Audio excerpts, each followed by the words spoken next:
Assalamu alaikum wa rahmatullahi wa barakatuh. To some of you, and peace out to the rest of you. Hit the share button because the message is more important than the messenger. Listen, I've already talked about two difficult conversations that many of us will have to have. And I've generally avoided discussing them until I've been through at least the beginnings of these conversations, which will realistically most likely be ongoing conversations in your families. That's to be expected, that these would be continuous conversations. They wouldn't be conversations that happen in one fell swoop.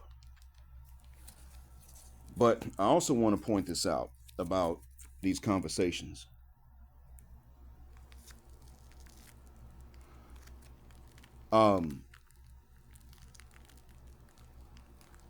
These conversations that see, you already mentioned to you the conversation.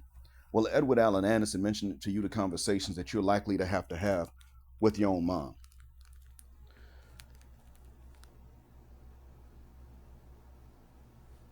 I wouldn't mention a conversation that you will probably have to have with your dad. I will turn around and tell you about the conversation that you are likely now to have with your daughter, because I've already begun the ongoing conversation.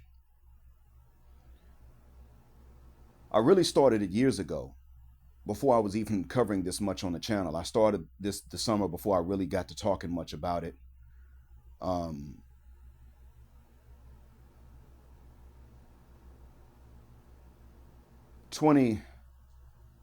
think 2018, I started to really cover it more. In covering this more, I listened to my older daughter once talk about some of the stuff that she heard her classmates talking about, and the funny thing was that at that particular point, she hadn't started. Yeah, she hadn't started high school. She was about to, but she hadn't. She began to tell us about how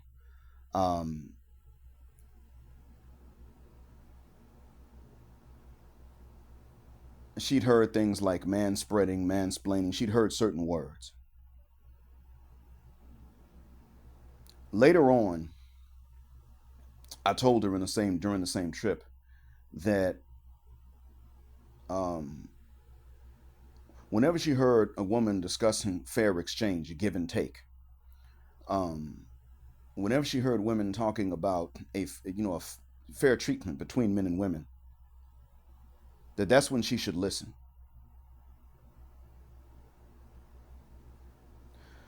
I also told her that whenever she heard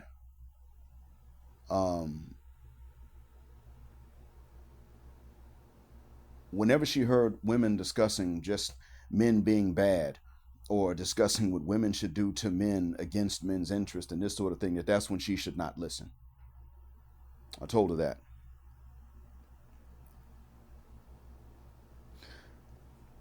I told her this years ago, before she got to high school, to plant the seeds of balance in her head, because I already had begun to hear some things from some other ladies at my job at that time, especially from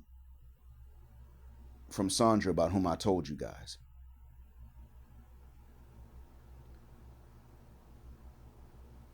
And I knew that there were going to be women that would get into my daughter's ear at some point, but I didn't know what year that would happen. Would it happen in high school? Would it happen in middle school? Would it happen in university? So I planted the seeds of fairness in her head back then. Now she's a college student. She's got years behind her at this point. So as I was getting at, on this trip, I knew from some of the vocabulary, and this is my first time getting to see her in person, not to see her at all. But this is my first time getting to see her in person, face to face, since 2021. This time I knew from vocabulary that what I suspected previously was going on now in university, that she has been exposed to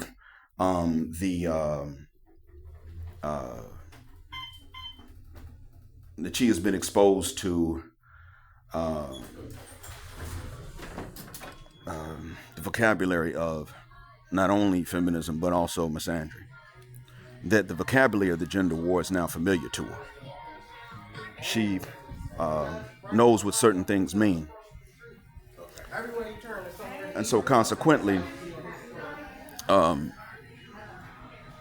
it's not something from which I could have ever just shielded her and sheltered her.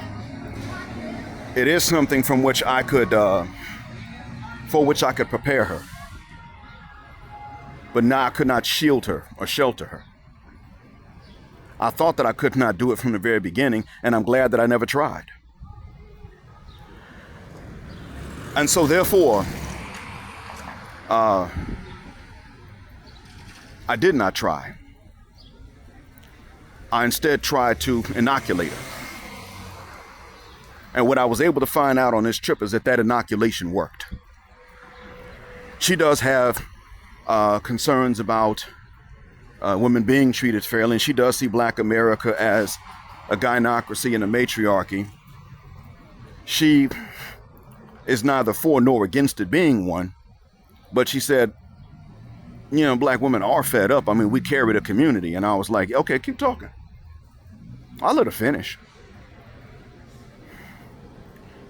And so then I told her a little bit more later on. But mostly what I said to her was that I mostly told her later on that there was a lot more that she was going to learn over the years, and that I would make sure to tell her what she needed to know in bits and pieces. Because nobody learns it all in one day, but that she was still going to have to learn, and she was going to have to learn specifically certain things that she didn't know yet. And that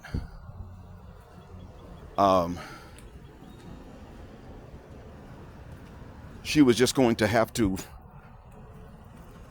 bear with me, learning bits and pieces.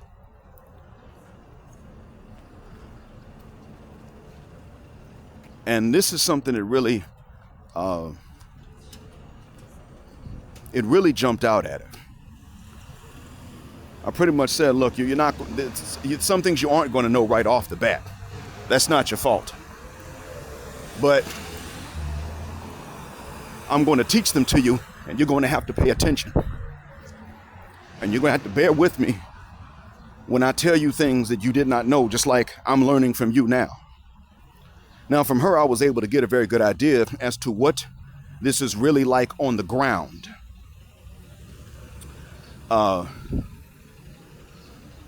Not just social media, but what it's like living in the States, where you see both social media and then you see people walking around and you interact with them, hopefully. Where you have to both touch grass and get on your keyboard. I had to tell her both. I had to learn both. And I had to tell her a little bit about what men know and what they're aware of, rather women like it or not. And in exchange, I explained to her, listen, the landscape has changed. Knowing how she's raised, because her mom she takes it seriously to set a good example. She takes that more seriously now than she did a few years ago, actually, to be fair.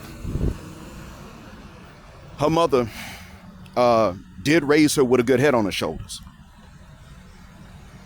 But I said to her, I'm going to explain this to you, though. And this is important for you to remember. And never forget this, sweetheart. Your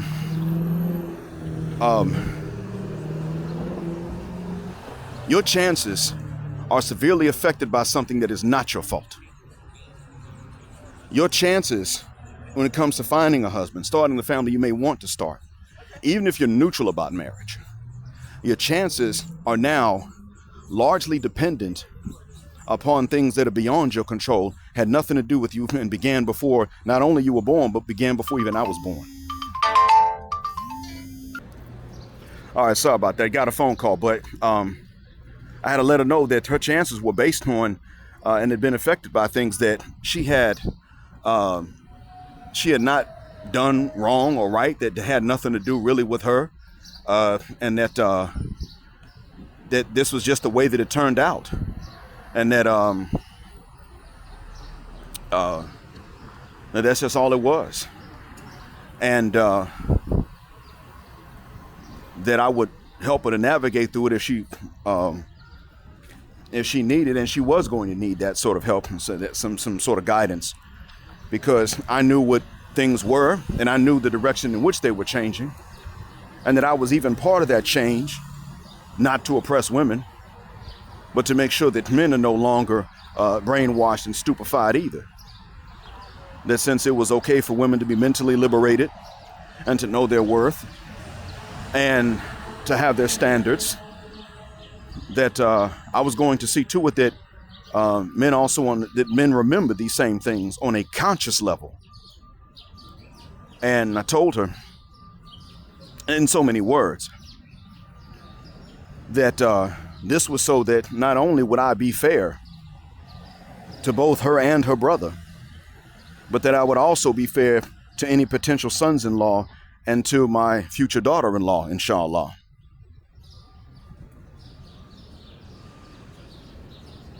That's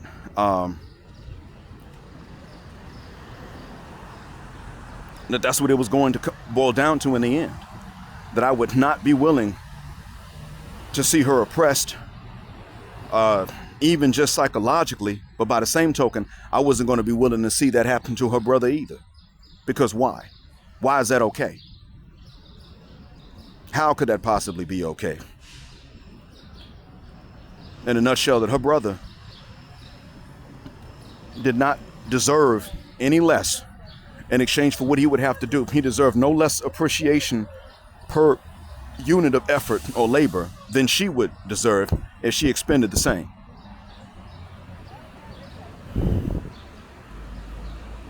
And that it just simply wasn't going to be allowed, not for her, not for any potential husband of hers, not for her brother, not for his potential wife or wives. And that I didn't want the grandkids to oppress or to be oppressed.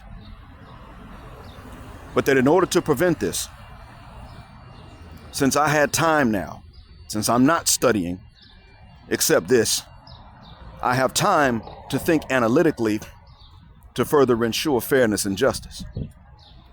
And that's what I was going to be doing and looking into and walking them through.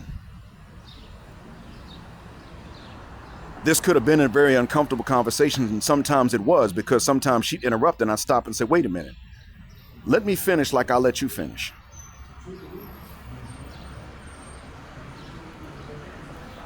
But you see, I've mentioned to you before that you have to get at these young brothers and you got to tell them exactly what it is that their moms don't want them to know.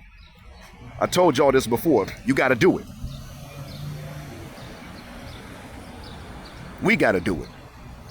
The ones to whom we're related, and when possible, the ones to whom we're not related.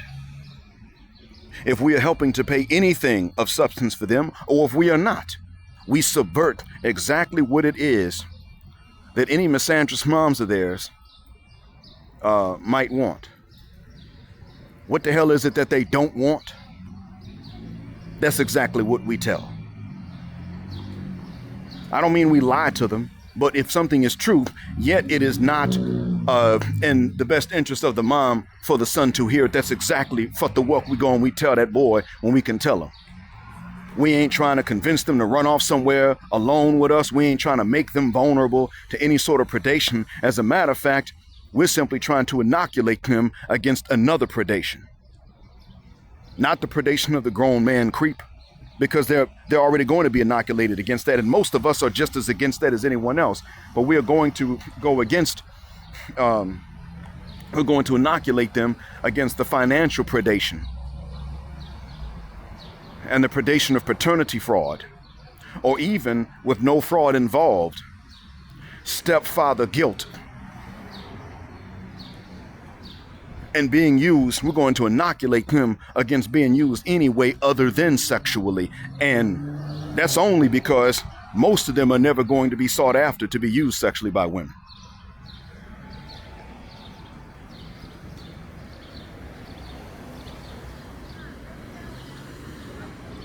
And the reason that most of them won't be is largely because not only are ladies not drawn to most men, and that's okay, but also because many women simply understand that that's one of the least insulting ways to insult a man, to use a man. Because they understand that even though it is using him, and there is some level of minimization and infantilization of such men, it still is not a complete insult to their essence, to their DNA.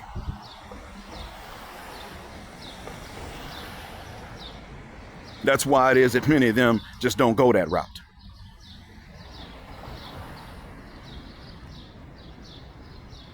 If they could find a way to make it insulting, they would, and that's why some of them will sit up and try to set men up to be robbed, not only robbed by other dudes, but even to be violated in ways by other men when these men are straight, like Cardi B. Cardi B didn't just rob dudes. She did stuff that shows she's a misandrist. She hates them. She hates male heterosexuality.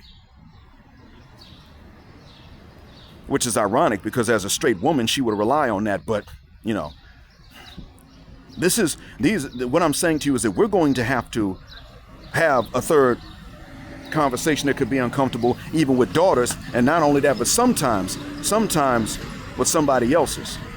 That's very unlikely, but there will be rare instances. I'm not telling you to seek them out. I'm telling you to be prepared should that day ever come. But when it comes to your own, yeah, you're going to have conversation with your own daughters. And you're going to have to tell them stuff that, you know, that people ain't going to want to hear. You're going to have to tell them things that your own wives or ex-wives would not want them to know. You can tell them piece by piece, bit by bit, but you got to tell them. And one of the reasons I say that is because, see, when you tell them, you can tell them piece by piece and bit by bit, because that's how they're going to be taken down the path to misandry. You go down a rabbit hole, any rabbit hole, in steps. Whether the rabbit hole is full of lies or truth, you go from one to the next in steps sequentially. That's exactly what the hell has to happen here. You got to go down in steps. And you got to tell them step by step. Because you see, just like in the case of my daughter, many of you were going to see something very similar, which is why I'm discussing this. My daughter ain't no misandrist yet. And I'm going to tell her what she needs, and some of which I already have told her, what she needs in order to avoid being taken down that path, because feminism is a religion. Women's rights, equal treatment are parts of justice that fit in any religion that's worth even thinking is true.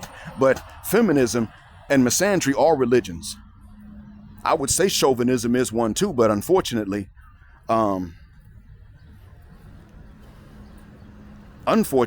men don't have enough self-esteem in the West to even carry chauvinistic ideas. We don't even have enough to carry egalitarian ideas. We believe in our own disposability. Look at Shahid Bolson. He believes in that. He doesn't believe that men are completely worthless, but he still believes that men are worth less than women. No, fold the nuck, we're not. The difference is that in our revelation, there's something in exchange for it. He acts like there isn't. He'll tell you there's not really much in exchange for what men have to do that's extra. No, there's really not much. There is no consideration for it. You just do it. That's what he says. But in reality, God has granted the authority necessary to carry out the responsibilities. And on top of that, there is the notion, there is actually a part of our Aqidah that the minimum in paradise for a man is 2 wives and some concubines. The minimum. Why would that be a reward? Well, I mean, man's got to spend, he has to spend his years of the most productivity, the most capacity, also practicing restraint, like women do. But there's not something coupled with that other than the normal shyness that he has. There's nothing coupled with that. That shyness is there. And it is very helpful, actually. But that's actually shut down. So yeah, it's a struggle for men. It's a struggle for women. But you know, nobody really appreciates that struggle when men struggle with it. But God does. So we wind up having to have this conversation even with a lot of ladies. Our own daughters even. But the good news is that we can do this in steps to counteract the steps that would otherwise take them down the rabbit hole to the religion of feminism and later on misandry. And make no bones about it, just like white supremacy is a religion with an idol, so too is misandry. Feminism even. It's a religion with an idol. So with that being said, gentlemen, get ready for that harsh conversation, that uncomfortable conversation as well. Get ready for it. And I hope that this helps. And I want to thank you all for choosing Jet Black Air for this flight again. As always, black car, black mind, blackout. Assalamu alaikum, black heterosexual, non-select male power because they don't like it. Black patriarchy until extinction of Judgment Day. And is this a cemetery? thank you for flying with us again here on Jet Black Air, where the phrase jet black is also a verb. Keep jetting black with us until the wings and the wheels fall off. Gender, justice, forever.